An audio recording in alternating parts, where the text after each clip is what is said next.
another one while it's still hot. Do the same thing, get it where it barely fits into the hardy hole. Latch it on the edges. Yeah, that wasn't a very good one, but it's there good enough. Alright, now I'm going to use a set.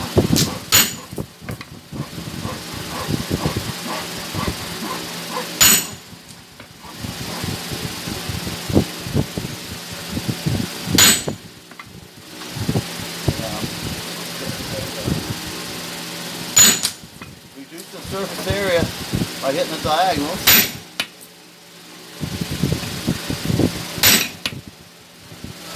And look, watch the surface area. It gets bigger every time I hit this facet. So I have them go over there, and I'll hit half on, half off right there. You see the hit. Always see that. Yeah, have them come back over here. And now it's smaller here.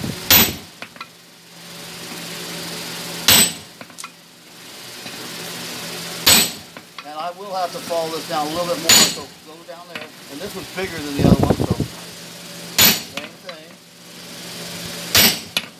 Come back over here. I'll fix that little twist we had down there too.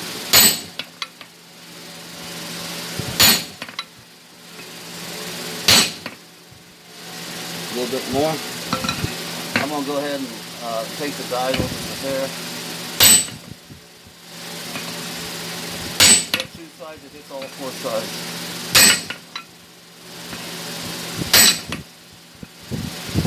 That's good. Now I'll cut it, but this one I'll cut longer for the bigger fuller. I'll use twice as much as it is wide.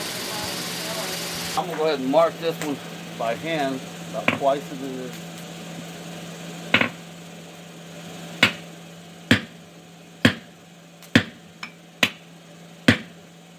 And I'll show you how to cut with a striker. Like I said, you don't want to cut these type of tools, a fuller, or your hammer billets, or top tool billets, top and bottom.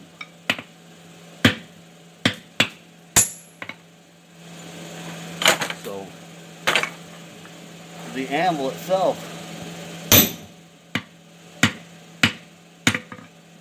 yeah, this is that soft stuff.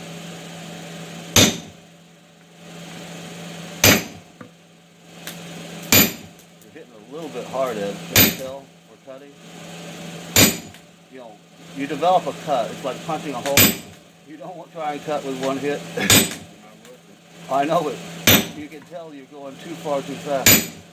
Slow it, tone it down. But yeah, you wouldn't want to cut that much through. You want to try to cut to the center and try not to cut all the way off, because you can hit your anvil, your tool. Now, I wouldn't do it on this one, but you could cut over the edge of an anvil. But this one would slam this into the anvil, just like slamming it here. So just cut where you can break it off. Alright, I'm going to cool this off. You don't do this with a striker.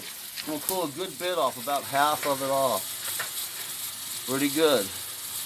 I want to set the shoulder of the hardy stem. So I put it in.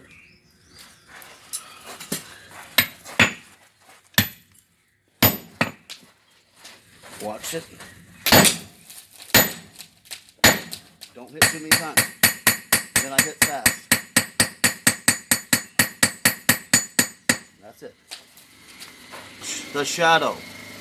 You do not want to hit that when there's shadow down there. It will cause it to bulge up here. We want the flat of the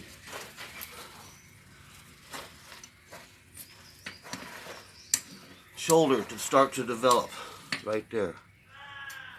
Okay, so I'll do it again. I'll pull a little bit less off, and you don't do this with a two strikers.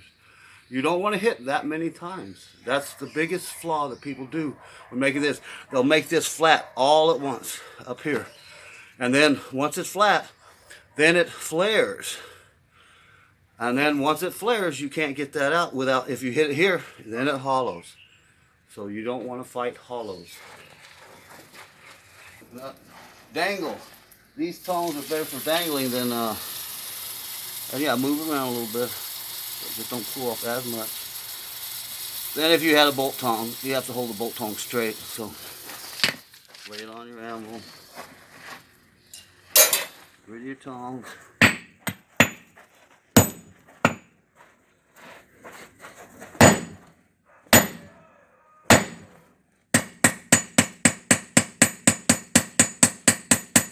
That does help to upset that a little bit.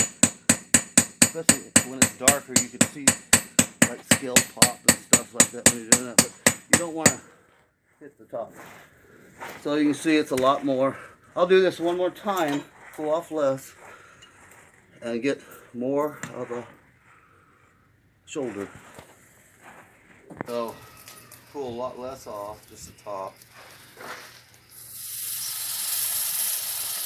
Take it around. Lay it on my anvil. Pick it up with my pickup. Get rid of them.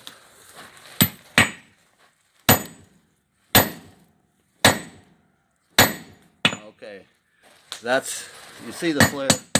Anyway, this will help release too. One other thing that I didn't mention, if you keep driving a tool like this into a hole, just like heading a nail, when that gets, the contact with the anvil, of course, it tries to seek equilibrium, so it darkens up. If you keep driving the core end to a hole, it will stick. You may have noticed that when you're heading nails or doing tools like this. And that little jiggling helps do that. But what really helps is not to drive when you have shadow. I'll heat up the whole thing this time. I'll bring it out, drive down with a few licks, then I'll chamfer the sides.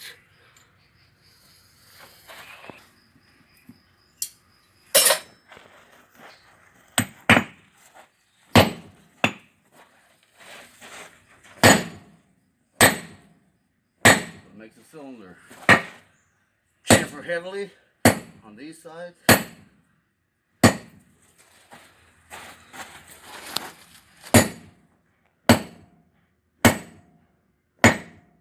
And try and make them straight. And lightly right here.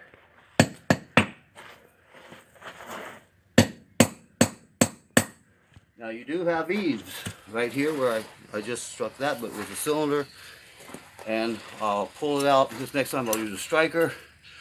And I'll, you see the foot's a lot bigger.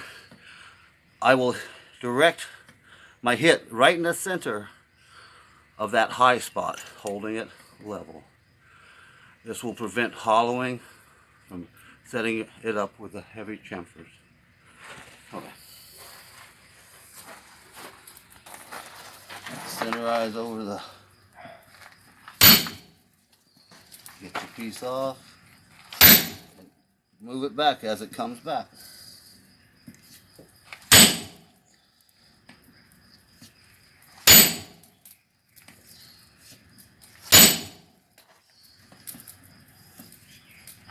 Okay, so you see what it's set up like? It does, of course, drag those down a little bit. So what we'll do is heat it back up, and I'll put it in, and we'll use a fuller, a swedge on top. So the smaller the swedge, the better, but it's got to fit within these parameters. This one doesn't. This was for the big one, but of course it doesn't do it for this one. But my big one's a 3-incher. I mean, no, it's a lot bigger. It was a 3-incher, but it's bigger than 3 inches. I modified it, so it's actually bigger than a basketball. Let me grab it like this, and I'm going to place it in. I brush, and don't let go of your brush. You need to be over there.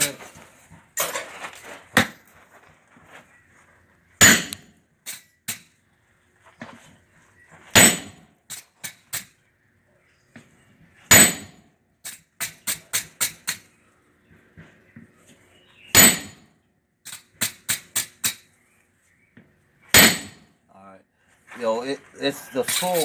It's 2 times before we had the full impression of this die, or fuller. You can see it's just slightly cocked, and I don't know what you're trying to say. It's high on that side. You get down there and look. Ed said it's high on this side. You get down there and look. So if I go half on, half off. It's better. Yeah. And you know, this could be finished if you want to keep, you know, for your big fuller for drawing out your punches and whatever. What we're going to do is we're going to go ahead and make out of this tool the smaller one, but you do both of them the same like this, and then you'll draw the smaller one. Ready? Okay, so I'm going to hit half flatter face blows on the end of the material. And that promotes the taper. The taper changes every hit, so you just have your striker hit right into that. See, that was not quite right into it. There we go. And I want to make it smaller than what I want to end up with.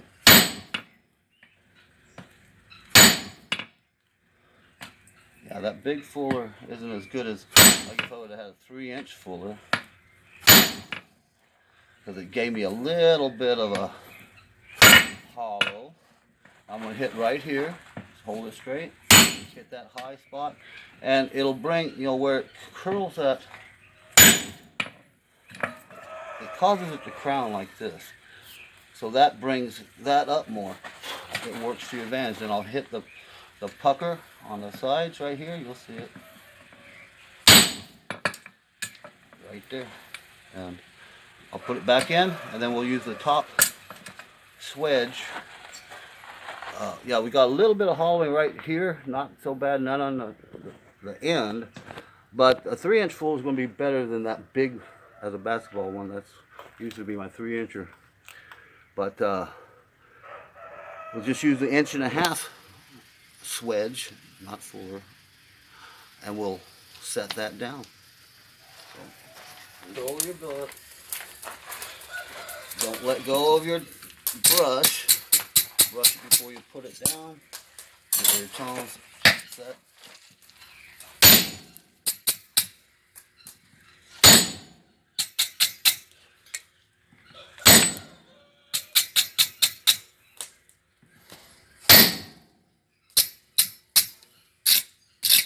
Right over here a little bit. Yeah, you got to get down like this to see if it's level. It's pretty level, so. What I'm going to do now is it goes like this a little bit, and I'll go ahead and heat it and check that back. And we'll make it narrower because we've got quite a bit over here where we had that slight hollowing. And we'll just take it down smaller and do that again. But you know, with the arch here, you will have that. So always think about checking those sides back. Go ahead and brush that side so I reheated it.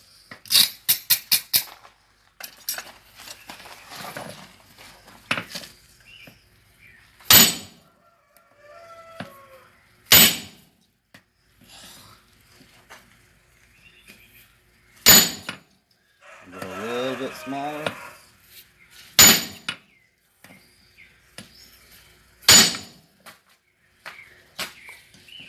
One more hit, and I'm going to hit the sides right here, and that helps it to not only contain it to a little over 2 inches, but also to bring those sides up a little bit. Okay, so you see it. Now I'll do the same thing, is I'll heat it back up, and we'll try and fill that whole thing in. We don't need the little bit on the side, but we'll be grinding the sides a little bit.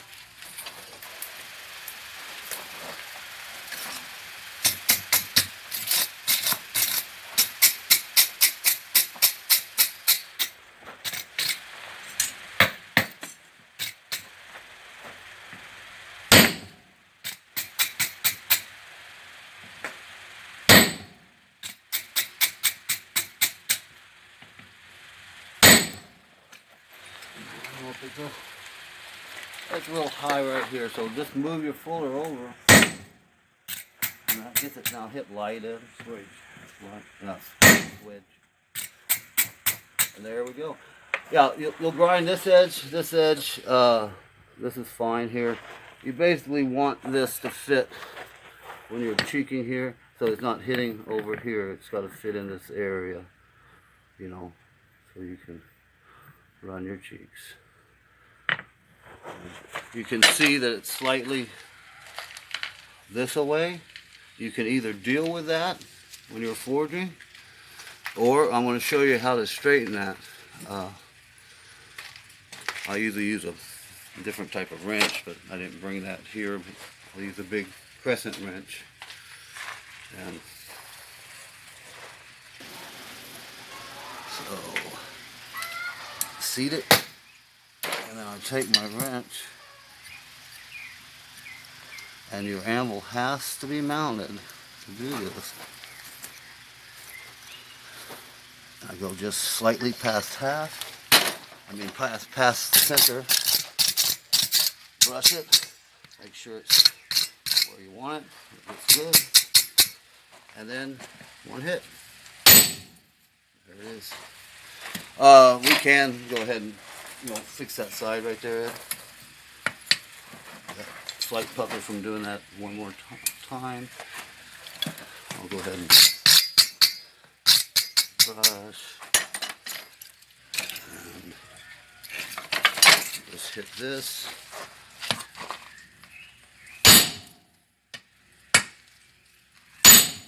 Okay, and I'll put that back in the hole. Brush.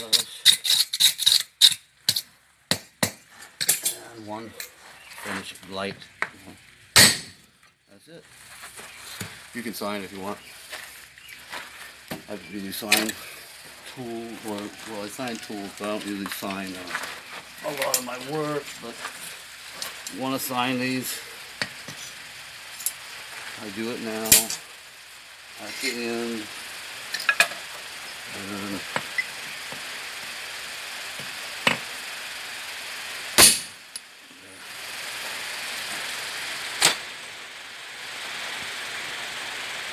but yeah, you need foot